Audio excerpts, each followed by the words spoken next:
y'all, it's Lucy with another episode of The Juice, and today I have Thomas's guitar player on here. You might know him as Baby Pat, Pizzy, P-Fred, or if I'm feeling frisky, Patricia.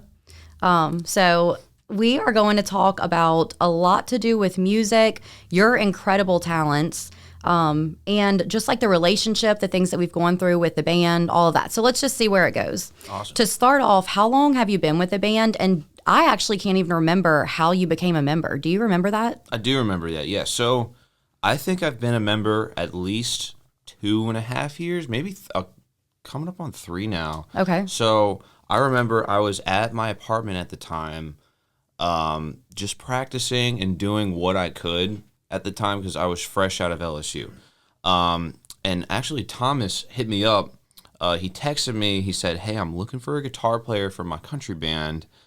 And I saw your videos on Instagram and YouTube and everything. And we had a call.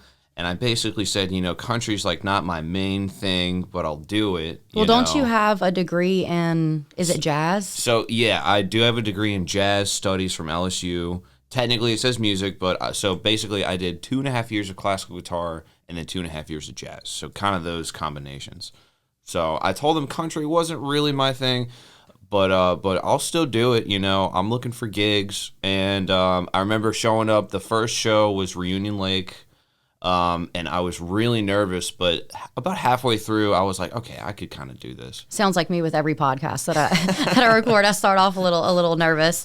So yeah, that's cool. So I actually think I remember that a little bit. You said you used to play at Fat Cat's a lot? Yes, I do. Shout out to Fat Cat Saloon in Prairieville. I used to play at Fat Cat. They have an open mic jam there every single Sunday, and I got started there with one of my bands, Moccasin, where a bunch of my friends got together and we started our band there. We actually took it as an opportunity to form a band. We went there every week and got 3 new songs, and for a couple months we did that, and we formed a set list. I kind of vaguely remember that now that you say it, just seeing you on that stage, maybe a picture of her, but you had like longer hair at that point, didn't you? Like pretty long hair? I had really long hair, like down to here. You have better hair than most women, if we can honestly just talk about that for a second. I get that Your a lot. hair is gorgeous. It's silky. It's smooth. It doesn't frizz. It's beautiful. That's where the Patricia comes in. That's why I call you Patricia. I don't take it for granted. So. Oh, and also y'all just bear with me because I got a little bit of a head start on my drinking because that's kind of what me and Pat do. Hell yeah. It's our thing. Thanks for reminding me. Yeah. So, okay, I want to bring this up. It was something that we talked about, and I actually asked some of my followers, what is something that you look for at a concert? Like what makes it a good, enjoyable concert? I'll let you go, then I'll go, and then we'll just kind of like say what some of the other people have said. Sure. So in your mind, what makes a great concert? That's a really great question. With me, I am a little bit of a music snob, so I pay attention to the music a lot. If there's something like with the chords or the rhythm that really stands out, something that I don't expect, I really like that. But there's also another side to it. There's a show side, okay? If you look at the past performers of 50 years ago and even 100 years ago, they put on a show. So it doesn't matter if you're doing acrobatics on stage, if it doesn't matter if, like you're playing your guitar behind your back or right, something anything like that. to like grab someone's attention. Yeah, they're like, whoa. Like, yeah. Something to make the crowd goers feel good about the money they spent. Like, I only spent $50 on this ticket, and I feel like that show was worth like $120. I agree. Yeah. So I have this infatuation with the drums, but obviously I'm never going to be a drummer. Every single night that I've had too much to drink, on our ride home, I have him put my hands underneath his or on top, whatever, and he'll tap to the drums, and I just have to give it up. I want to be a drummer because I feel like I would look badass as a drummer. Just like, for one, female musicians are the coolest thing to me ever. Yeah. I don't feel like that's something that you see very often. It's always the guys up there, but I want to be a drummer. However, recently I've realized that that's not going to happen. But one thing I do at a concert is I always try, like, I like when the band members interact with each other. And I think we actually talked about this the other night when we were watching Colby Cooper's show. I like how they, like the 2 guitar players, like they'll come out on like the front runner or whatever that is, interact with each other or with the crowd. So I make it a point, no matter what concert I'm going to, I never leave without a guitar player's pick. I will literally sit there and like stare him in the eyes until he realizes, what I'm going for. So that, and then a lot of people actually agree with this, is the front man being a high energy entertainer, interacting with the crowd, keeping them engaged. So a couple things that we got, the first one's kind of funny, to make sure that Lucy Cain is happy that the concert's going correctly. And the reason he says this is because whenever y'all are doing a show and like say the sound is off, you can see the pain in my face. Have you ever noticed it when you're on stage when I'm like pacing back and forth? And sometimes I do notice it, but honestly, like I think when the sound is off, there's already enough chaos on stage that I'm just like, guys, what are we gonna do? Yeah, but you're really good at actually just like the other night, whenever I think something was going on or maybe Tommy was talking, you took the camera phone from the girls and were videoing. That is something that people absolutely love. They want the interaction. They want to feel like they're a part of the show. So one person said the energy on stage and the energy in the crowd, which Thomas has actually said that goes hand in hand. Absolutely. The more that you hype the crowd up, the more that they hype you up, and it goes back and forth. And Tommy's really good at that. I'd say if I had a rule, I would say like there shouldn't be more than like 3 seconds of silence in between songs and everything. But Patricia, do not get me started on this. That is my biggest thing. I will text him and be like, too much downtime. I'm right there with you, because when I see it, I'm like, okay, it's time. Play a song. Yeah, just do something. If they're not playing a song, if we got a tune or something, Tommy's just like, okay, well, how many of y'all there were born in the 60s or something? Yeah. That's perfect. Very good at doing that. I've stolen that, by the way. I'll give you credit, though. If y'all didn't know, Thomas is actually over here in the corner, so that's what he's doing. He's talking to him.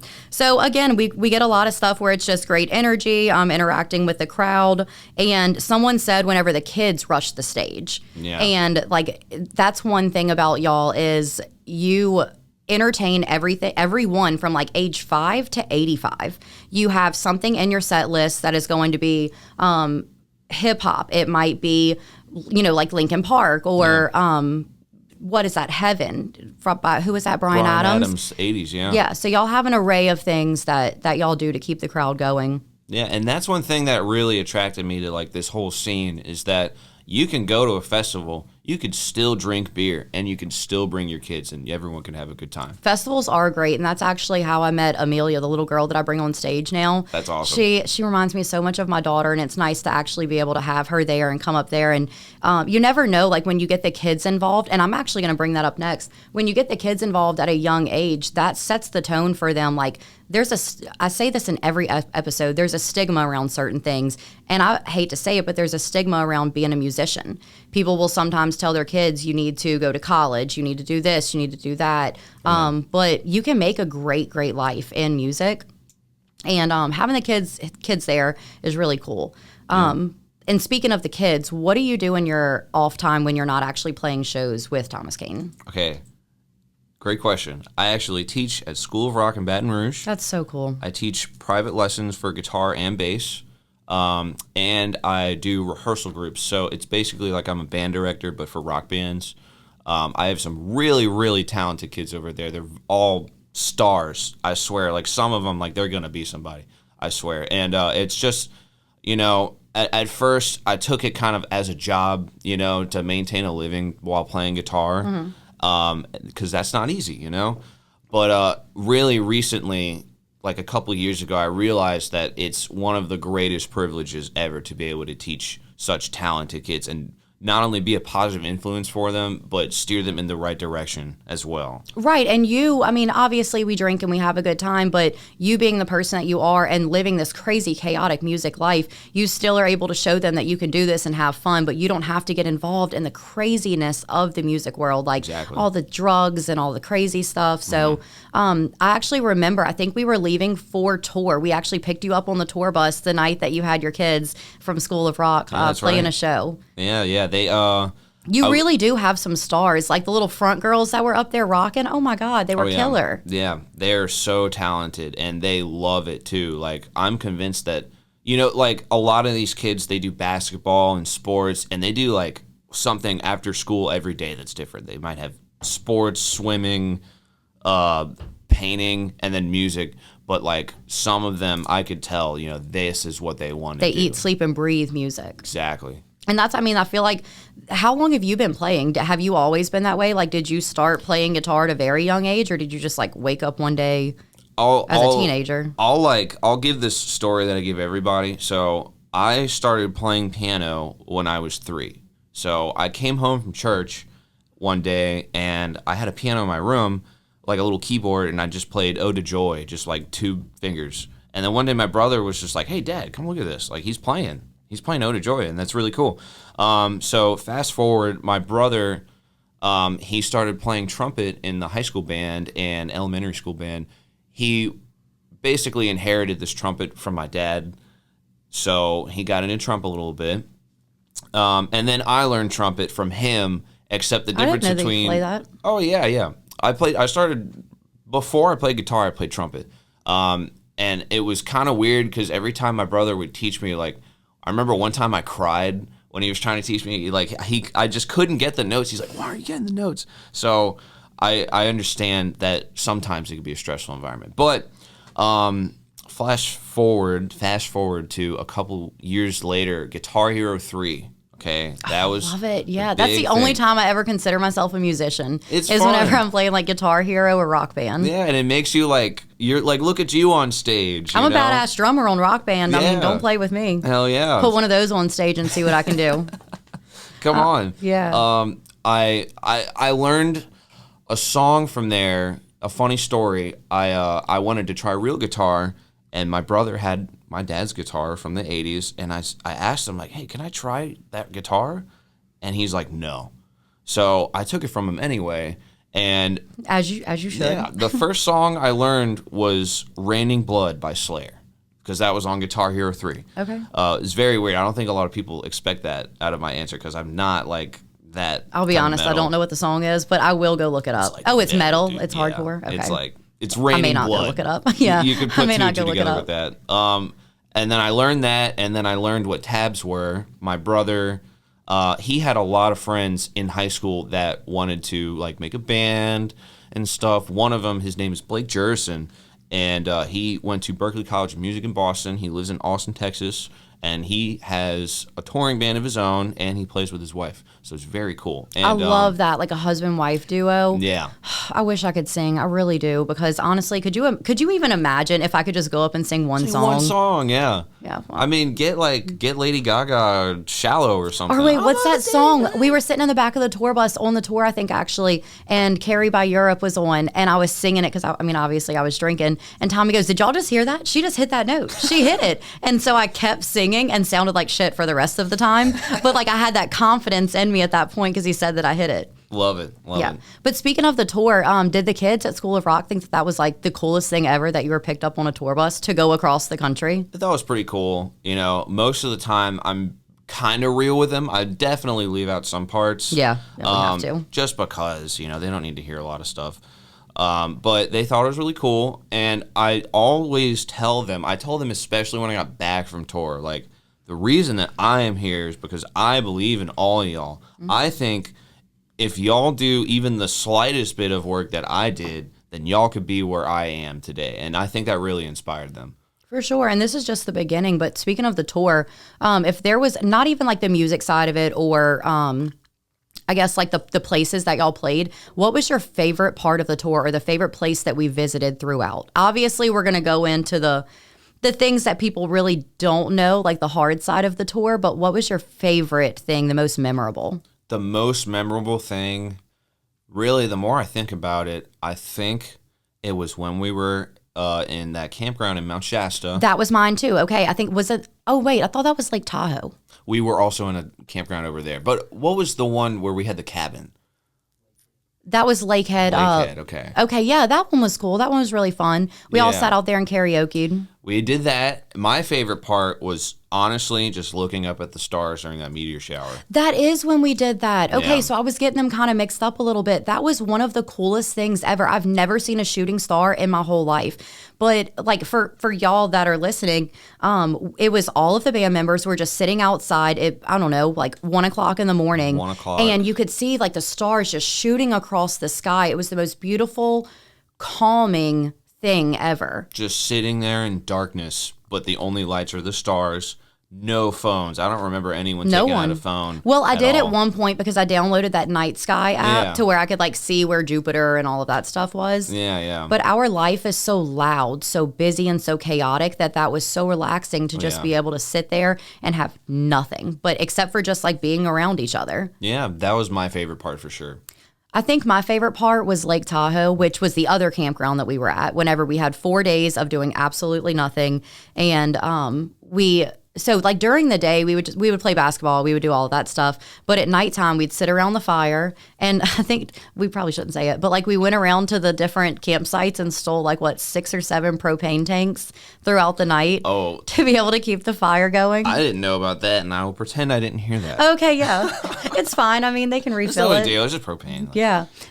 There was someone came up and was like, was it a black bear, I think? There was a black bear sighting, and everyone's like, let's get back to the camp. And I'm like, let's go take a selfie with it. No. I think I want to take a selfie with the bear. And Tommy's like, do you understand what you're saying right now? No, and I knew that about you. I knew you were just going to be like, oh, I bet it's cute. I will domesticate anything when I tell you. Like, I grew up with alligators and all that stuff. So, I mean, I have a picture of me with like a baby alligator just like petting it. So I definitely think that the tour brought us all on another level of closeness. Yeah. Because we've already talked about how you've said that I remind you of your sister, and I'm actually going to have you tell me reasons why in a minute. Sure. But when you're trapped in a 40-foot tour bus for a month, you have no choice but to get close and personal with each other. You learn things that you love. You learn things that you hate. And the nonsense that we had to deal with. What do you think was like, you can say it, the worst part of the tour? Like the most drastic thing that happened to us, because we had some shit happen. Yeah, I would just say that the bus breaking down was it. Going down a hill when we lost brakes. Yeah, that was pretty nuts. That was the first time we broke down, and that was on the way there. That was the first time. See, everything is such a blur to me. Everything happened. That was before Vegas. I think when we were leaving Lake Tahoe to go back to Vegas, near the round end of the tour, that was where it was like, okay, we can't go anymore because the brakes are smoking. So we would stop in the desert. Like every 15 minutes. Yeah. And that's where, I'm not going to lie, I thought like for sometimes I was like, man, I might not make it home. You know, that was a little scary. But also one of the hardest parts about touring was going from 3 or 4 days of no walking to 3 or 4 days of only walking. That's true, because we would have multiple days where we're just laying in the bunks or laying, on the couch, and just the traveling part of it. But I do want to give our driver a shout out, because we were literally going down a hill, and I don't mean a hill. It was like a mountain. Yeah. We were going down, and the brakes went out, and he safely got us to the side of the road. We had to call roadside assistance. I don't think we've actually told this story at all. I don't think anyone knows the terrible things that happened on the tour. But we had roadside assistance come. They put the little blocks there, and that in itself is scary, just depending on like a little plastic block holding this 40-foot tour bus. Every 15 minutes having to stop to cool it off. The generator couldn't keep up because we were in the middle of the desert. It's like 120 degrees outside. We lost tires, fenders, we had blowouts. It was just... Those are the things that people don't really see. They see the social media side of it, where everything's all positive and happy and look at the fun stuff we're doing. But there's a lot that you have to go through in order to get here. But we did it. We earned our stripes. We did. And now I think everyone's a little nervous about the next one. But we won't go across country for the next one. We'll try to keep it around here. Yeah. But you said that I remind you of your sister. And that's one thing that we've always connected on. I have a relationship with everyone in the band. Obviously, Nick's our best friend. We spend pretty much every waking moment with him. But when we're together, we have definitely a brother-sister connection. What do you say that I do that remind you of your sister? So for those of you who don't know, I have a sister. She is 9 years older than me. I was her little dress-up doll when I was younger. She used to dress me up in karate outfits and Power Rangers or whatever. And when she got a car, she used to take me to get snowballs. Now she is a very cool attorney in New Orleans. Badass. And We we don't see each other that much, but recently we've started to have lunches together and stuff. But really, she's very smart, and she's not afraid to say what's on her mind at all. Yeah, I can see that relation there. Also, after some of these shows, like I remember one in Houma where like you were just sitting on the curb, like outside the bus, and we were just like, ugh, like dead. And I came by and I was like, "Are you eating a sandwich? Like, you mind if I have a sandwich?" And we just eat sandwiches together, and it's just in our low energy state, Yeah, it doesn't always have to be like fun and craziness. Like even at like the most chill moments, we still have that connection. Also, you're not afraid to tell me if like my hair's off or something. Yeah. Like I'll ask my sister like, "Hey, does this stash look good? Like, be honest." And sometimes I'd rather hear no, so I know for a fact. And no, that's it. I want people to be honest. I definitely want them to be. Oh yeah. Which I think you got rid of. Yeah, you got rid of your goatee. You got to bring it back. It wasn't a goatee. It was just long. It was whatever chain. it was. I don't know the terminology for it, but you definitely should get that facial hair back. I'll think about it. So back to the topic of music. Music is changing so much. Like I remember a time whenever everything was very distinct. Like you had your pop, you had your rock, you had your country. And now. You probably know the terminology way better than I do, but everything is, what is it, like a crossover now? Like you have artists that are crossing over, but then you have mixtures of genres now. I think you mentioned to me a little while back that, like, what was the most recent new genre that you... To me, the newest genre that came out of nowhere was, like, electronic stuff and, like, dubstep, to me. And... that was like there's more versions of that. People go to raves all the time, and that's like very electronic based and everything. But that's kind of found its way into pop music. I think I wouldn't classify pop as anything in particular. Like maybe Michael Jackson, but honestly, nowadays that's like R&B and funk. People would say that it's genre is only a word used to describe like the marketability of something. So like if Tommy was booking a gig, well, what type of genre are you? Would you generally say country, or would you say country rock, country pop? Rock. Like, yeah, because we do play country and we play rock. Okay. That's the only reason the word genre exists, because genre is constantly changing as well, just as music changes. But if you've noticed, a lot of pop music now, to me, the ones I notice are either pop and electronic or pop and R&B. Yeah, I think rap as well as that is. What's your favorite music genre? My favorite music genre. That's a really good question. I am a really big music snob because I have a degree. Right. But I really like to listen to like jazz fusion and stuff. I also like metal, a decent amount of metal. Like honestly, any metal. I just can't get down with metal. Like that's just one thing. Which so is Five Finger Death Punch? What are they? I think they're. Is that just like heavy rock or? Maybe alternative metal. Okay, so I like them, but I think that's like the extent of my metal taste. I see. Yeah, I understand. Like sometimes it gets too heavy, but I like to ask the question like, how heavy can you get? Not that heavy. Not that heavy. Yeah, like if I'm having like just a really rough day, or like I need to release all the emotions, I'll put on some Five Finger Death Punch and let it be. Just because like you feel it, like exactly. It depends on how I feel. Sometimes I listen to just like Motown or something, shout out. But I tell my students sometimes you don't feel like rocking, and there's music for that. Like I say my Sunday songs. My favorite Sunday songs are when I'm driving and when I just played 2 shows. And it's just real relaxed, real chill. Not high energy, very nice Sunday songs. My Sunday song is, believe it or not, Margaritaville. I love that song on a Sunday. Oh, yeah? Oh, yeah. Okay. I would not have guessed that. I wouldn't have. Oh yeah. So back to like the crossovers. What do you think about? You know who Post Malone is, right? Yeah. Okay. What do you feel about like the Post Malone crossover into country?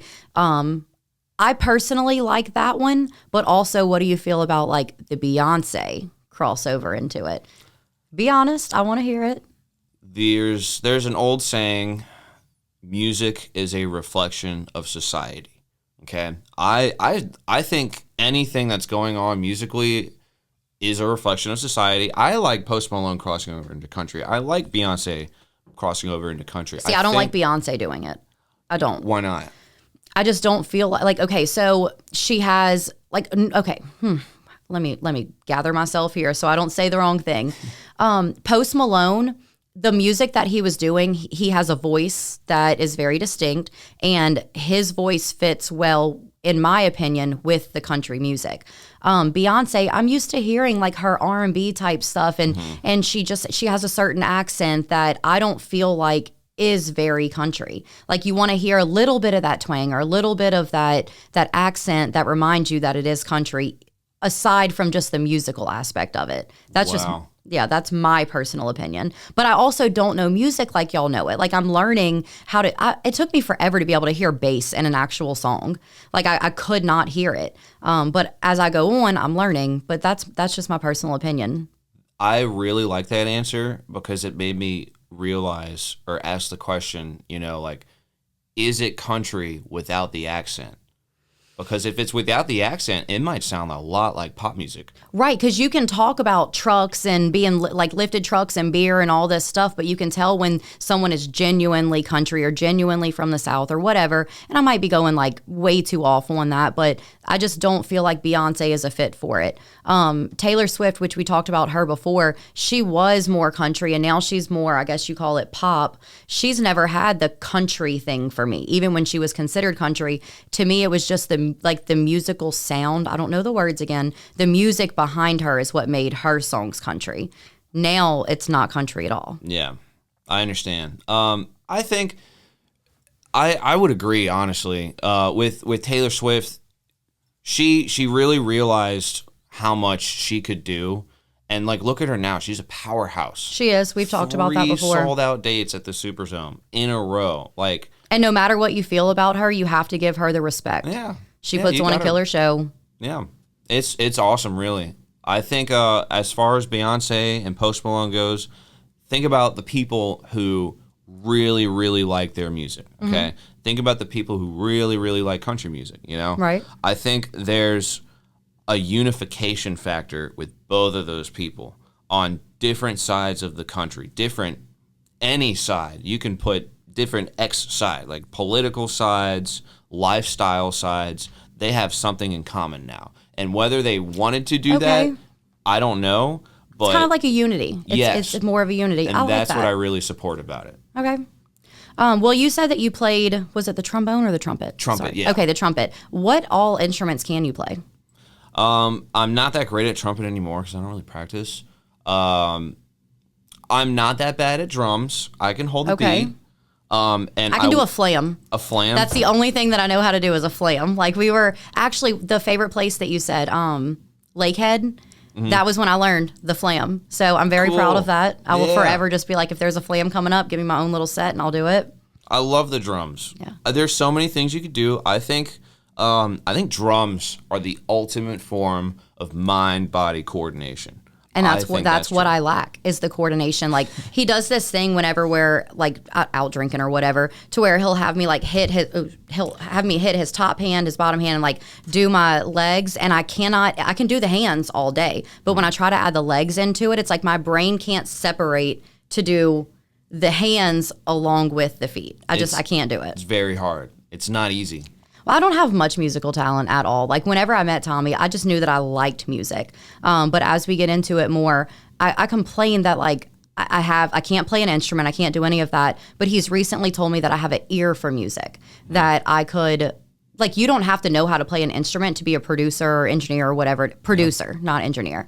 You don't have to be able to play an instrument to be a producer. So that kind of gave me a little confidence of, maybe I'm learning a little more than I thought, because I have someone who's been playing music for 20 plus years telling me that I have an ear for it. So we'll see where this goes. I might be producing some of y'all's songs soon. Heck yeah, let's do it. So off the topic of music, we've all been through it. We've all been through the heartbreak. And this is something that I was kind of there for you whenever you were going through it. You want to tell me a little bit about your first heartbreak? Or was that your first heartbreak? It wasn't my first heartbreak. Probably the most impactful one. I got you. So I definitely remember playing these shows in the thick of it. I mean, there were some times... I don't know why I just got the chills just thinking about the whole situation. My sweet little baby Pat.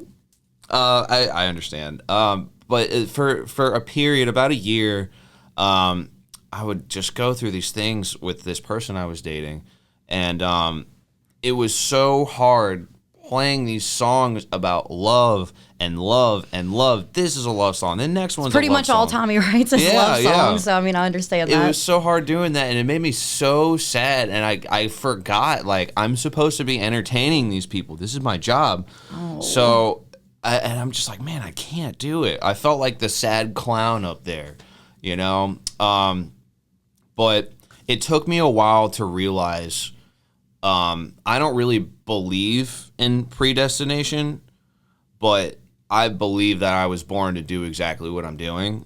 Is that where the separation came in? It was like, did music cause the separation between you two, or? It had something to do with it. I'm not gonna lie. I wear my heart on my sleeve. That's a good and a bad thing, but in this case, it was a bad thing. And I was ready to find a new career. Just to make you were this just work. Gonna give it all up, everything that you've like ever wanted, because I felt so strongly, you know, and I couldn't help it. But it took me so long to realize I need to do what I worked my entire life to do and what I saw myself doing my entire life. And I'm already in this spot where, like, it's kind of like to make myself feel better, like, dude, like, you're a badass guitar player. Like, the baddest. Come on. The baddest around. So that helped me really get back in action. Which I will say it's hard. Like, Thomas and I's situation is a little different because I was able to, we were in a situation where I was able to quit my 9-to-5 job. He quit his. And now I'm at every show. I'm very, very involved, more so than most women like that are, you know, married to or dating a musician could be. So I personally don't think that, like, if I couldn't be at every show and if I couldn't be as involved as I am, I don't know that it would work out. Just because, I mean, it's such a fast-paced life, and a lot of people struggle with that. Like, they can't find a person that they can spend their life with because this person might want to be a nurse, but then you're a musician and you have to decide, is the relationship more important at this moment, or is living out my dreams and everything that I've ever wanted more important? Exactly. Like, there's a certain stigma behind musicians. The fact that, like, I don't know, most people kind of, at least the people that I grew up around, they crave the 9-to-5 secure job. I know a couple people like that they need that. They need the security of it. Mm-hmm. But you may or may not feel this way, but Thomas and I, we've had to start over so many times in our life that we just now know that I can do it again. We have one chance to live this music career out, and if it doesn't work out, we'll pick up the pieces and we'll move on. Yeah. But we're willing to put it all in. Exactly. So and we're all still young here, you know? Like, I mean, some of us are young here. I get that, but I mean, still, like, yeah. I've known in the whole people, scheme of things. I've known people that, you know, I've known people that were musicians and they have other jobs now, and they really wish that they would have stuck with it. I know people that are big money makers, physicians, lawyers, and they've told my other instructors and myself, like, I wish I was in your shoes. You never want to live with that regret. Exactly. You don't want to be 70 years old looking back at your life saying, well, yeah, I had a successful life, but, like, what did I actually live? Exactly. What experiences did I get? I went to work, I came home, like, dealt with the same monotonous things in life. As a musician, you get to experience so many things that people could never even dream of in their lives. And you deal with your bullshit with it, obviously, but at the end of the day, it's all, in my mind, well worth it. Mm-hmm. One more music thing before we get into, like, a little random questionnaire type thing. Did you have posters on your wall as a kid?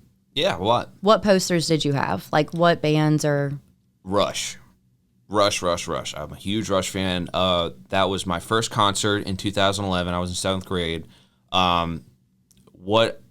Partially my introduction to guitar was almost every Saturday, my dad and I fixed cars in the driveway while listening to Bayou 95.7, the rock station, New Orleans. And some of my favorite songs were Black Dog by Led Zeppelin and Tom Sawyer by Rush.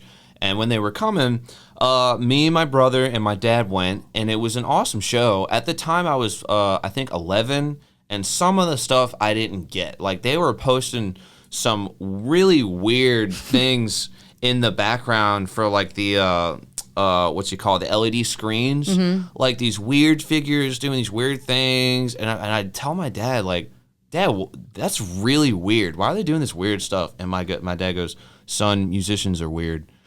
And now you know. Now you know we're all very weird. I had like so many different. Is that the only poster you had? Or you? Oh no. Okay. Right now I have Joe Satriani, Oh, John still to this Petrucci, day you still have to them this up. day. That's cool. I have 2 Rush posters now, which is very cool. Pantera, Victor Wooten, Alex Lifeson from Rush, Steve Vai. Let's see. I'm gonna have to look all these names up.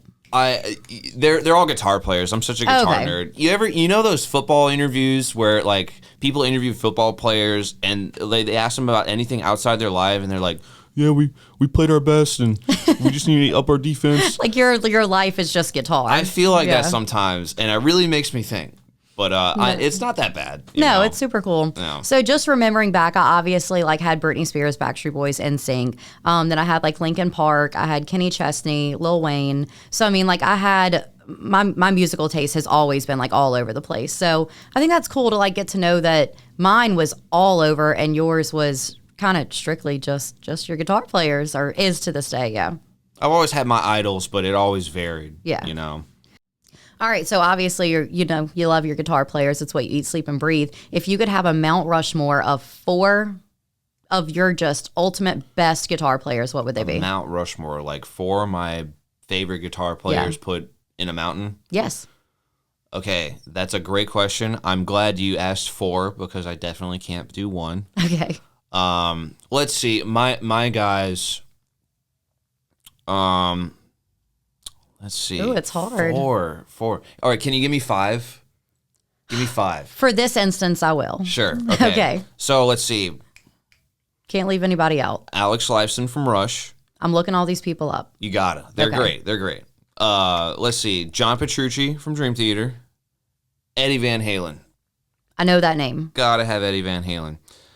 Probably Jimmy Page from Led Zeppelin. He was my first guy. And my number 1 right now, it always changes. I mean, I go through all 5 of these guys like in different phases and everything, but my number 1 guy right now is Sky Henderson, and he's a jazz fusion guy, and I love him. Okay, that's cool. I'm actually going to do my homework and learn a little bit more about you after this. Sure. That's sure. cool. Just don't judge me after you hear too much Sky Henderson. I think it's weird. So look, I'm actually going to make this hard for you. If you had to get rid of one of them, which one would it be? That's super hard. Yeah. Well, okay, I'll go ahead and say I don't really listen to much Led Zeppelin anymore because I burned them out. Okay. Like, I listen to them way too much, you know. I like listening to music that I don't know what's coming next. Gotcha. So like surprised. you've heard it so much that nothing's surprising to you anymore. I could literally write out every part on sheet music at this point. So one more thing I think before we get to the little game is we've talked about this a little bit before. We don't have to go too in depth, but do you think that aliens are in the sky or under the ocean floor? We've had this debate. I think if you want to know my personal opinion, Yes. I think it's not up here, not up here. I think it's right here. Oh, you like living amongst us. I think we are going to be the aliens to another planet. That's what I think. Pat, that just got deep. Yeah. Deep. Oh, yeah. Because, like, we all know that the possibility of life on other planets is not zero, you know? However, I will say if there are aliens on another planet, they're not aliens to them, you know? I'll say this a couple times. As far as we know, you are just taking my brain and twisting it all up right now. This is I do think about this a decent amount, so it's very interesting, you know. Like what's out there? We look up at the sky, which takes up 50% of our field of view. We got to think about that. As far as we know, what is the core of the Earth? You know, like magnesium, iron, and some other elements, and that explains kind of how we look today through process of evolution and everything. But you might have another planet that is a good distance away from their sun that's like copper or silicone, and they might look blue or pink, you know? See, and we talked about this on another podcast. I don't think that aliens are like what you picture an alien to actually be, like, you know, like the green head and all of that stuff. Mm-hmm. I think that aliens are just my personal opinion. I have 2 of them. So if I had to answer my question, it would be that they're under the ocean floor if that type of alien actually existed. And the reason for that is because there is like, once you pass that ocean floor, no one can go down there. Like you will literally like combust if you pass that because of like all the pressure pictures and all that stuff. But anyway, like there's an actual fish that if you take it from underneath there and it comes to the surface, it will literally just turn to like mush. Yeah. So, I mean, I feel like there's definitely a weird, different life form down there. But aliens, as far as like just living amongst us every day, I think that people with insane talents, like I believe in telekinesis and all of that. I think that there are people with insane talents or insane abilities, like geniuses. That is what I consider to be an alien. Like I know it's crazy, but like you're put here to help our normal population. Like we couldn't do this type of stuff without the creativity and the technology and the mindset that someone like Elon Musk has. Why are you laughing? You're totally so judging me right now. It's a very, very interesting take. That's why I love it. I'd never heard that from anyone else. I don't think. Maybe like a couple people. I don't know. I am super weird and like I don't have a ton of knowledge about all of these topics, but like if you were to just ask me off the top of my head, that's what I think. I understand that, and I think that's a pretty rational assessment. You know, Elon Musk, he looks kind of weird, right? He's right. A little bit suspicious. And Mark Zuckerberg too. I mean, you have these people with an insane amount of like brain capacity, things that we could never even dream of. And how can you tell me like a brother and a sister that's born from the same family, one of them can be like the smartest human on earth and the other one's out there like, I'm going way off, but like, you know, maybe have a drug problem. Oh, you got to watch Young Sheldon. Yeah. Okay. I haven't actually watched that, but yeah, I will. That's what that whole show's about. But I get it. I don't know. I think if you think about it, a form of life like from another planet, they'd have to be way more sophisticated in their technology to get to our point. And to go on your theory, if they were in the depths of the ocean, which granted, you know, we don't know like what 70% of the ocean floor looks like or something like that. So it's very possible. But if you think about it, they would have to be like one of those fish that lives down there. They would have to have those features to be able to do that in a preferable state. Okay, so you're saying like if they were to come to our environment or our atmosphere, they wouldn't have that same... No, you were saying like if you think about what it takes to survive the depth and the pressure they would have to be able to prefer that, you know? So if anything, they would probably look like a little like fish people, right? Or like fishies. Yeah. You know? All right, so the little fun game we're going to play, because you have perfect pitch, and there are very, very few people in my life that I have ever... I mean, you might be the only person that I know that has perfect pitch. But I'm going to do my best to work this little keyboard that's here in front of me. For those of you that can't see, I have a keyboard. Anyway, so I'm going to hit a couple random objects and let you tell me what key they're in. Okay. All right, so... I'll go ahead and give some insurance here. I have either perfect pitch or really, really, really good relative pitch. So I might, like, how many things do we have to test? 3 for sure. Okay. And then I might hit the table and let you just see if there's anything that happens with that. Because we have a bunch of stuff on the table, so there might be some, like, vibrations or something. Sure. We'll go for it. Let's see. I love how we're ending this. Okay. So this is the first one. Okay.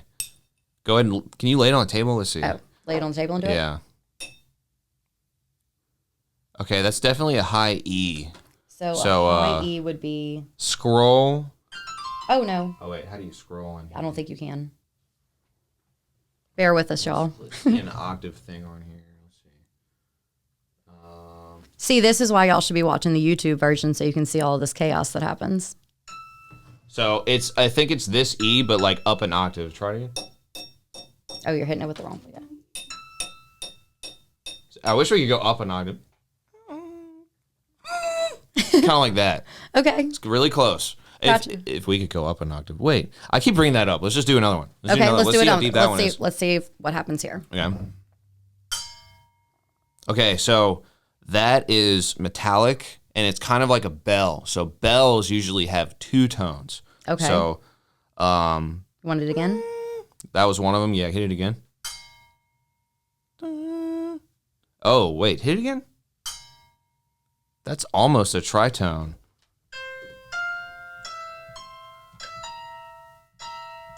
Try that. Hit it again. Oh, wait.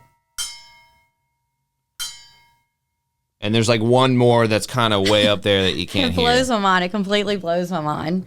I can't even. All right, so let's see.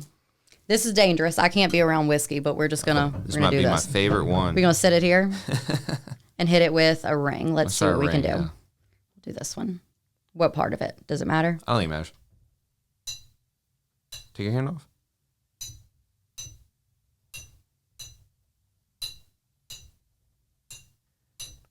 I want to say that's probably like, because these notes, like there's notes in between them, right? That's probably in between. Oh, actually, that sounds. You hit it higher than I did too. That sounds like an F. Okay. Definitely sounds like this an is F. crazy to me. All right, one more. Let's just do one more. Oh, the F key. Where's the F key? Just regular F? Try it there. Oh, here. It's really close. Like I said, it's right below an F.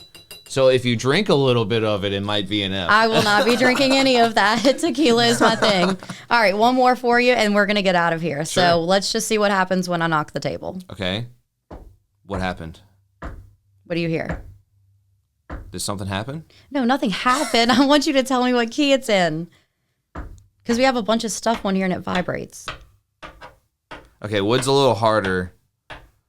If I were to guess, okay. Jim, do you know what wood this is?